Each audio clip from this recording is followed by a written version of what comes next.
Congratulations! I'm Jean Newell from Waterview Realty, your host. And in the studios with me today is Jonathan Lack, my co-host, and he is a real estate attorney, owner of Waterview Title, and owner-broker of Waterview Realty. Hello, Jonathan. Hello, Jean. I'm very much looking forward to our show today. Yes, we're going to be talking about how to ready your property for sale. And we get this call, we get calls all the time from people who want us to list their home, and then we get there and we find out, oh boy, we've got a chore for us because either it needs some TLC, or maybe they have their hoarders or something, and it's really difficult to sell something when it doesn't show properly. So we're going to be talking about staging. We're going to be talking about how to ready your home for sale. And on the line with us today is Lisa Pelc. Pelc. I always want to say Pelc, but it's Pelc. It's Pelc. That's right. Hi, Jean. How are you? Hi, Lisa. And Lisa, tell us a little bit about your company and all the different services that you provide, because your company is Casa Staging and Redesign. And a little bit about your company. And also, I don't want you to forget to talk about your show, because we do have a star on our show today. And that's the truth. I've seen you on, is it not Fox? It's the HGTV show. No, it's on A&E. I've seen you on A&E. Yeah, it's on the FYI channel, which is part of the A&E network, so that's correct. And, so what Casa Staging and Redesign is all about is we help people prepare their house to sell. Yes. We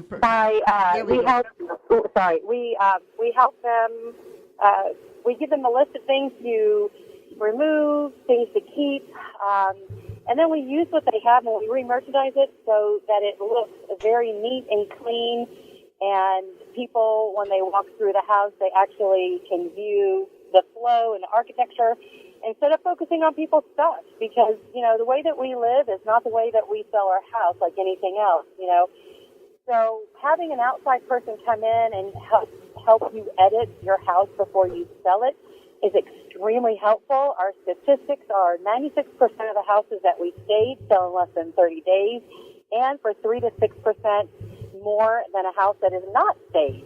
So very affordable option, owner-occupied. You definitely get your money back. It's about a 300% return on your investment.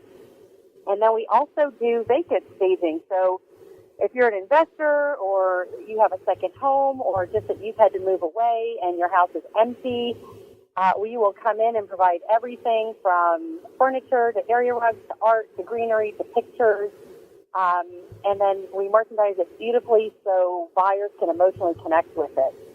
Well, very effective. Exactly. And if any of you have ever watched any of the A&E shows or the HGTV shows all about flipping homes or selling your home or the Property Brothers, any of those real popular shows that are out there right now, they all have that same theme. They show kind of a before picture. It's either a home that needs some upgrades or needs something to it. And then they bring in a stager, sometimes a remodeler, sometimes if it's a distressed property, they're rebuilding. But the point is, it's always a before and after.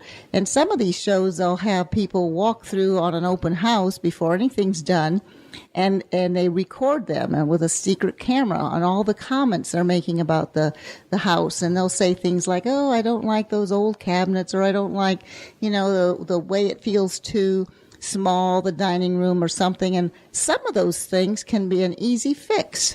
And that's what we're all about, showing how to make some changes to your home that will increase the value without necessarily expending a lot of money up front. And part of it is people live in their homes the way they want to live, but it's not necessarily the way you want to show property. And that's what you're all about.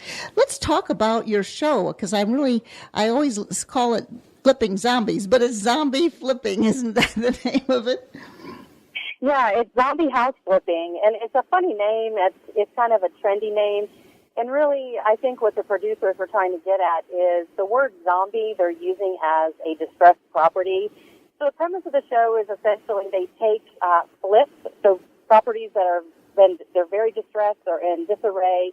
The investors come in and they flip them like any other flipper, and they do it at a pretty high end using all the on-trend tile and color of the cabinets and the flooring and, knocking down walls to make it that open floor concept that people love. And then we came in and staged the house after they flipped it. And there was 8 episodes on the first season, and they asked us to do all 8 episodes. It was so much fun, and just the reveals on the before and after are pretty incredible. And you can catch those on my YouTube channel. If you just search Bella Casa Staging, you'll find all 8 episodes all condensed into the most important part of the show, the before and the after. Yes. You don't have to sit painfully through an hour's worth of footage. It's just a quick before and after. Well, you also have a lot of those shows on your website as well. Yes, you can also connect. You can see snips of the show, of our reveals on my website at bellacasastagingandredesign.com. Well, and anything we talk about today, you'll be able to go to your website and go on the media page, and where we have today's show from your Hometown Solutions, you'll have some photos and so forth discussing some of the different trends that we're going to be talking about today. I know you're right in the middle of a big staging project, and we pulled you away for an on-air interview, so we appreciate you taking a break there from your hard work to come on and share this information. But we see it every day, Lisa. We're out there trying to price homes, and especially in communities where a lot of the homes are very similar, and people don't understand that perhaps the house that just sold down the street for $300,000, that person we're standing and talking with can't get $300,000 because their home doesn't have the same features or amenities in it. So we try to educate them, and with your help and your website and your shows and so forth, it helps educate that seller that not everything revolving around real estate is equal and fair. You have to market your home. This is what I used to say years ago before the word staging became kind of popular. You have to market your home as if it were a model home. So I always used to say you have to modelize your home. You're in competition with that new home. So those are the kind of things you want to do. And you know how to tactfully go in behind us. We try to prepare them and let them know, perhaps you don't need 3 lazy boys in your family room as well as a couch and a love seat. Maybe we need to get some of that furniture out of there if you're going to stage their furniture in their home. So those are the kind of things that we talk about. So staging is all about maximizing the best look for your home using your own furniture, or if it's a vacant home, bringing in your furniture that you have and stage it just like a model home.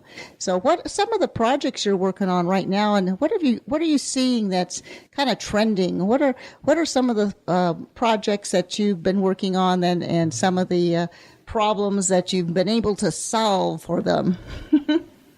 Yeah, so I work with investors a lot. I work with people who are selling their home and they're living in the home while they're trying to sell it.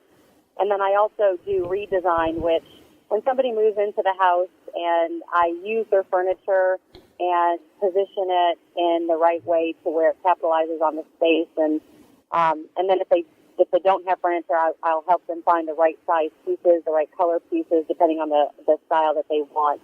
But for new builds and people who are flippers, which they try to stay on trend too, because everybody likes that new home look.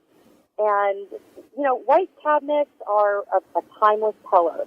If you're selling your house and you have oak cabinets, which are real wood and they're raised panel, which is a pretty good quality cabinet, if you just paint those white, a matte finish is very on trend.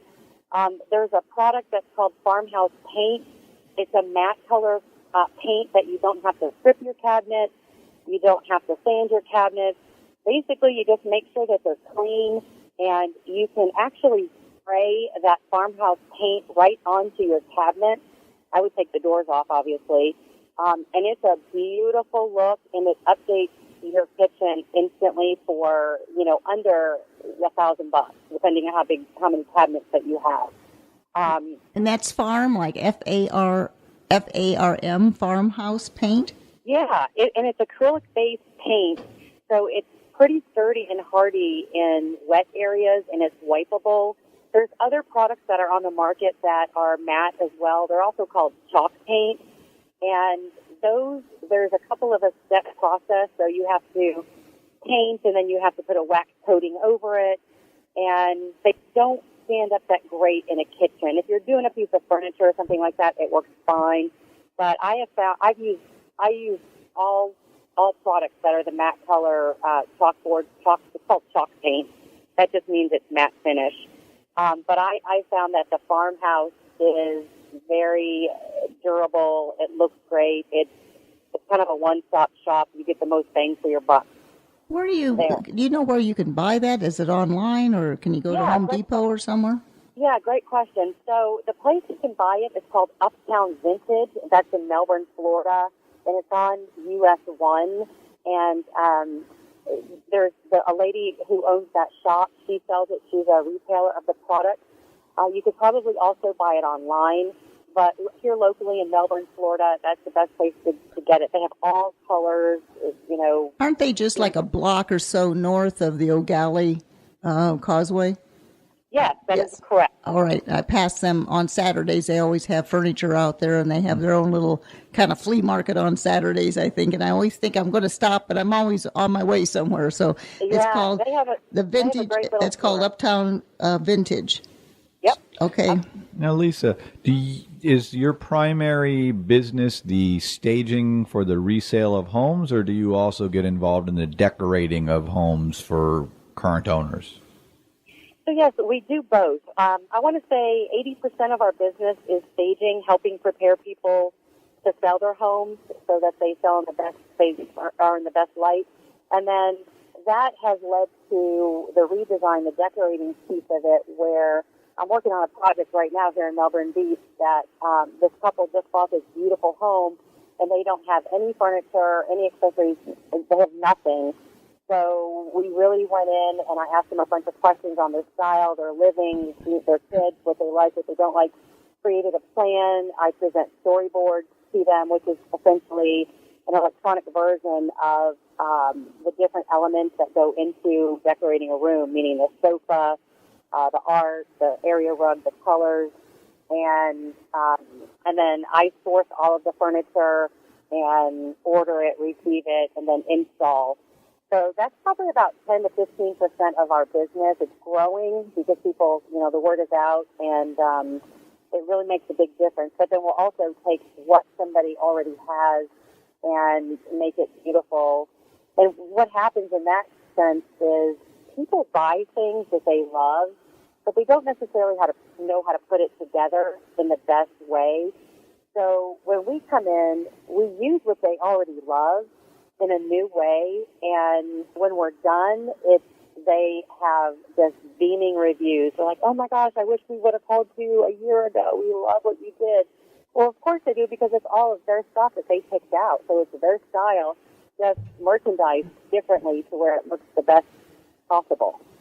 We talk on this show, I guess it's a humorous tagline, but we claim that your hometown solutions covers everything from foreclosures to feng shui.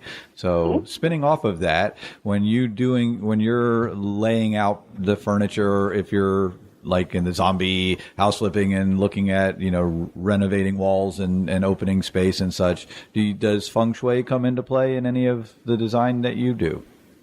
So, feng shui is a very interesting subject, and it's very broad, and there's a lot to it. And I just know enough to be dangerous in the whole feng shui. So, yes, we do utilize those techniques, and sometimes we don't even realize we're doing it. It's just intuitive now. So an example would be, you never want to put a bed on the wall where the plumbing is. That's